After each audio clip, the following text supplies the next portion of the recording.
First of all, I'm just going to cook 500 grams of rigatoni in salted boiling water, and I'm going to cook it to al dente.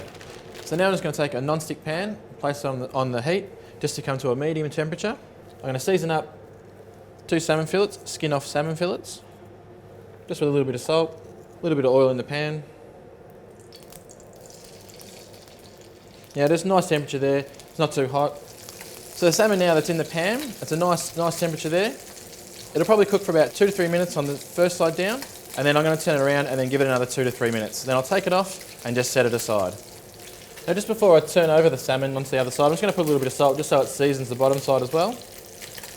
As you can see there, it's a nice caramelisation. Not too much, just a little bit there, just to get a little bit of flavour in there to the salmon. So now I'm going to give it about another 2 to 3 minutes. Now I'm just going to have a bit of a feel and just see how the salmon is cooked. Now that's been roughly 3 minutes now, so I'm going to take it off and just set it aside. Now in the same pan, I'm going to add the tablespoon of butter and just let it melt and start to foam. I'm going to place in the blanched broccoli. Now since that's already cooked, it won't take too long in the pan, so just give it a bit of a shake. Now coat it with a bit of butter that's in there. I'll add my spinach and my caper berries and just sort of shake that around. As the heat's wilting down the spinach, I'm just going to add in 100 ml of chicken stock and then the cream. Now while this is cooking down, it's also going to reduce and then form the sauce that you're looking for your pasta. While that's happening, I've got some fresh dill and some parsley, and then just a nice rough chop. Just have a look at your pasta again. I think it's still got about another 2 minutes to go.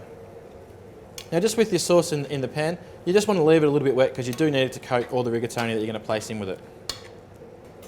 So just before I strain the pasta off, I'm going to put in a pinch of pepper, a nice pinch of salt, the fresh herbs, and once again just get a bit of a stir.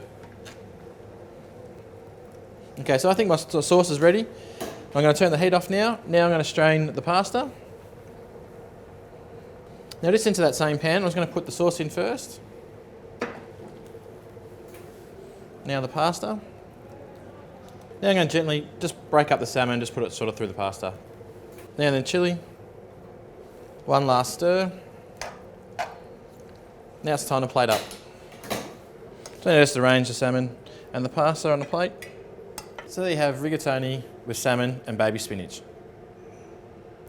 So when cooking the rigatoni, main tips to remember are: season the pasta water, cook salmon portions whole, then rest before flaking through the pasta, and don't over reduce the cream sauce.